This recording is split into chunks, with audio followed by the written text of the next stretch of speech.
It's not about preaching behind this pulpit. You can preach this gospel with the life you live. Did y'all hear what I said? You can preach this with the life you live. That's why you got to be holy every day. You can't just be holy at church. You'll be surprised that the folks dress right at church, then go home.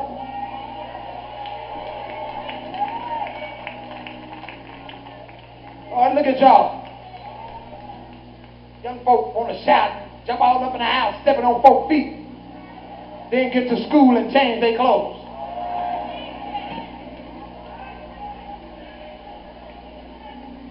You got to be holy every day. I don't care where you go. You got to be holy. And y'all don't preach such a condemning gospel.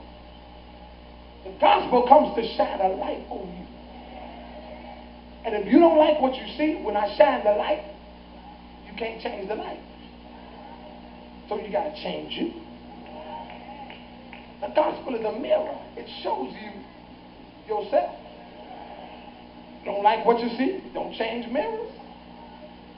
Change you. You got to be holy every day. Every day. Paul says, for I am not ashamed of this gospel, because this gospel is power. This is some serious power. It'll change you just like that. The gospel? The gospel sobers drunk men. It'll bring a high man down to his senses. It'll encourage a discouraged mind. Oh, that's what the gospel will do. The gospel will remove that addiction out of you. This is why it must be preached. This is why this gospel must be preached. And I know sometimes it comes out forceful, but that's how the gospel is. See, the gospel don't need you. You need the gospel. So Jesus will lay it on the table and tell you, you can take it or leave it. It don't change me. But if you let it, it'll change you. That's what the gospel will do. It'll rebuke that addiction off of you. You might have $1,000 a day habit. Oh, but the gospel can rebuke that addiction. If you're high now, got drugs in your system right now, the gospel will rebuke that addiction. And I don't care what nobody say. This is why we got to preach this. We got to. We can't take down now because somebody needs to hear this. Somebody just needs to hear that there's hope for the hopeless.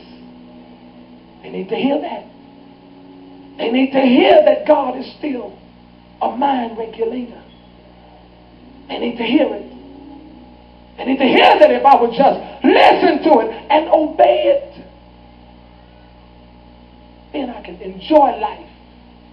I can I can really finally be happy. Because I come to tell you, if you're not happy now where you are, more money won't make you happy. If you're not happy now and you ain't got no money, money won't make you happy. But y'all ain't saying nothing. Chopping up and popping off, buying a new car or a new house, that won't make you happy. Put a Band-Aid on a gunshot wound, but it won't stop the bleeding. Oh, but if you believe this gospel, if you can just believe this, I don't care what nobody say. You might not have a dime to your name, but you know you're somebody in Christ. I know I am, because he made me somebody. That's what the gospel comes to do. Paul says, I understand that they dipping Christians in wax and setting them on fire in Rome. That's what they were doing.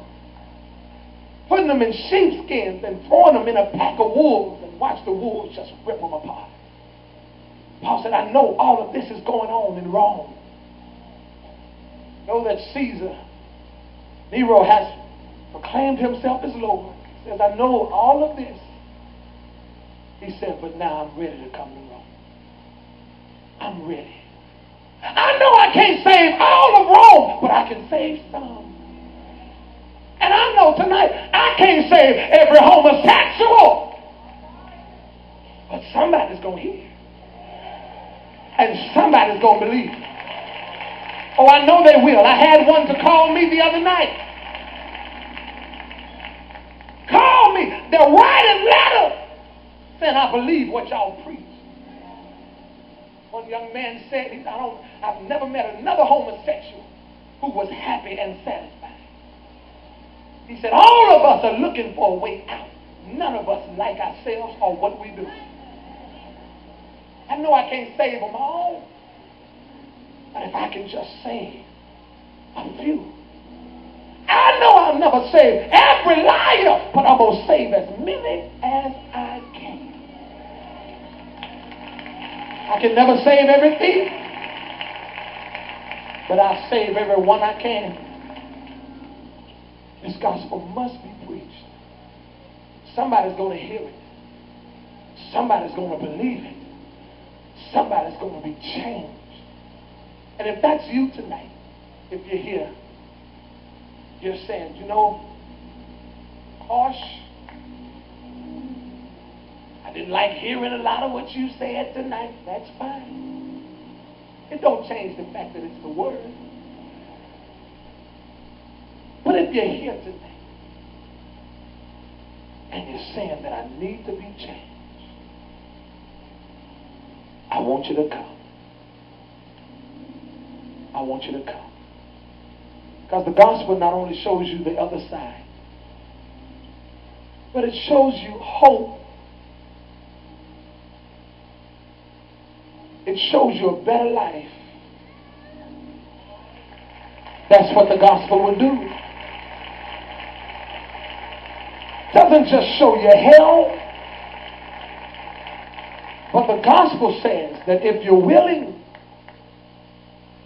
to be changed, if it's your will to do better, the gospel says that I can guarantee you that there's a place in heaven for you.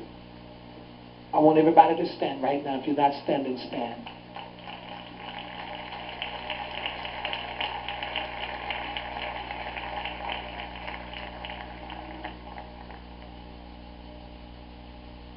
God bless you.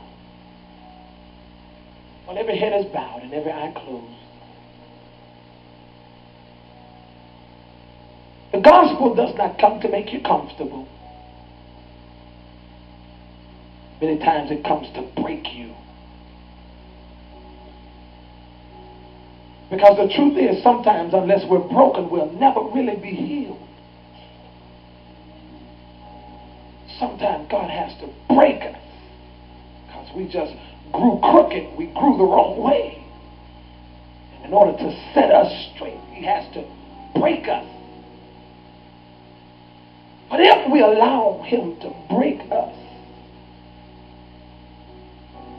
then He can truly put us back together the way He intended for us to be. Young lady, I'm calling you. Come. Come now. Young man, I want you to come. I want you to come. If it's you, if it's you, if it's you, if it's you, I want you to come. I don't care what kind of situation you find yourself in. I want you to come. Come now. Is there one? I know you're here. I know you're here. Come, young lady. If you're afraid, grab somebody by the hand and ask them if they'll walk you this way, would you? Would you ask them if they'll walk you this way? Come on. Come on. We all have to come this way. Every one of us had to come and be saved. We all had to come and be changed.